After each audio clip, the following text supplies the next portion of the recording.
Okay, just to repeat what's obvious to everybody watching, your plan does not have any cuts in it. It doesn't explain where the cuts are. What's the president's plan? Hey, Chris, see, that's the point. It's tit for tat. I pointed out that your party has said the president doesn't have a plan. Your plan doesn't have any cuts in it. Hey, would you Chris, explain that to me? Your president, who sends a tingle up your leg, your president has not been serious in 6 months. Why do you ignore that, Chris? Why do you ignore that? I think it's our president. He is our president. And most of all, tingle's your word. So let's go on. He doesn't send a thrill up my leg, Chris, all right? And he has not been serious about this debt crisis. And why don't you jump on that? Okay, let me ask you about the word lying. You've accused our president, you've said it's my president, I've accused him of lying. Do you like the word lying? When he speaks a mistruth, Chris, and he's not truthful, he's lying. And when he says on August 3rd that the lights in the country are going to turn out and he doesn't know if he can guarantee Social Security checks, he's lying because that's not the case. And he, Chris, has the discretion to make those payments. Well, let me just ask you this. If we hold up this process so that you can have your balanced budget amendment today and you can go through all these measures which are not going to pass the Senate and waste a lot of time on this, 2/3 of the Senate's going to vote for a balanced budget amendment. 2/3. Chris, we have a historic chance to get this done. And don't talk about wasting time with me. What has this president done for 6 months? Let me ask you, Come on, August 2nd, let me ask you this. If we do have spiking interest rates, if we do have a drop, a downgrade of our bond rating in this country, and we do have a financial crisis because we haven't done this on time, which you say is not that important, will you resign?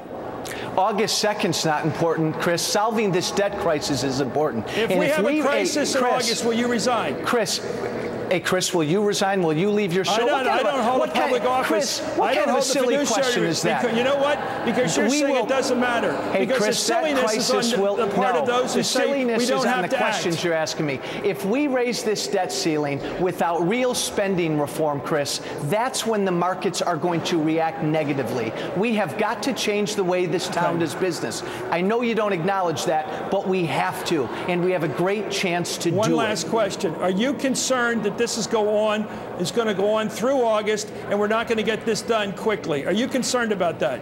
Chris, my biggest concern is that every single day we're placing trillions of dollars of debt on the backs of your kids and my kids. We have to stop that, Chris. Come on. What's the size of the U.S. economy right now, sir?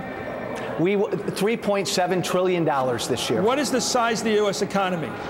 Why, hey, Chris, let me ask you a question. I'm just asking, what's the size of the U.S. economy? Why are you asking a question like that? Why? Because I thought you might know the answer. Why? Let me ask you this. What's the president's plan?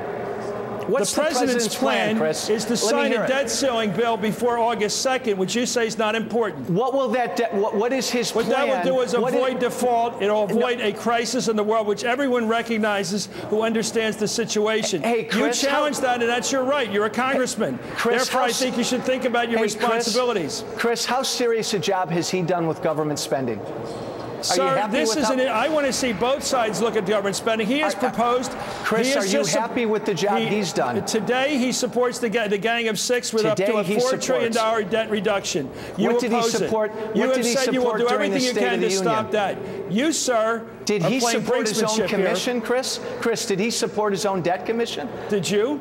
Did he no? Did he mention let's debt stop in the his State of the Union? Here, sir. Come on, every time Chris. you make a challenge to him, I ask you, do you have specific cuts? This is what you do on your show. This is what you bully. You know what you do? You bully guests. Answer me a question. Did the president ignore the debt situation in his State of the Union address? We have seen this issue coming, sir, and you have seen it and planned for this kind of obstructionism from the beginning. You guys have been organizing yourselves to bring this to a crisis, and you've succeeded, sir. Hey, Chris, I'm just asking, will you play by the rules and quit if you're here's wrong? How out of touch you are. You said Grover Norquist is my boss to start this show. Oh, come on. How silly is that? He wrote the petition, and you signed it the way he told you to. Verbatim. Chris, you did what he told you to do. I've signed a number of petitions. Why? Why did the Senate vote 97-0, Chris? 97-0 against the president's budget. Why? Sir, Why? You signed. I'm just asking. Well, we're not getting anywhere. This is childish, sir. I've asked you why your budget proposal today you're voting for has no proposal. This is why a lot of people don't come on your show, because it tends to get childish. You don't let people answer, my friend. Look, the House is going to do something historic tonight. Yeah, you may not like it, but let's see how this plays out. And I think there's a fighting chance this year to pass a balanced budget amendment out of both houses. By the way, do you support that, Chris? Let me just ask you, sir, you started this conversation. You called the President of the United States a liar.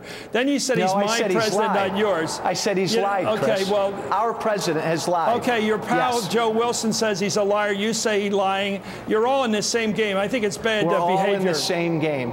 You know, you were a lot before you got so caught up in this. You've got to improve your language a little bit, sir. We'll be better off. But please come back on the show. You need to be more objective, but I love it, Chris. Thank you. Thanks for coming on, sir. Congressman Joe Walsh. Thank you.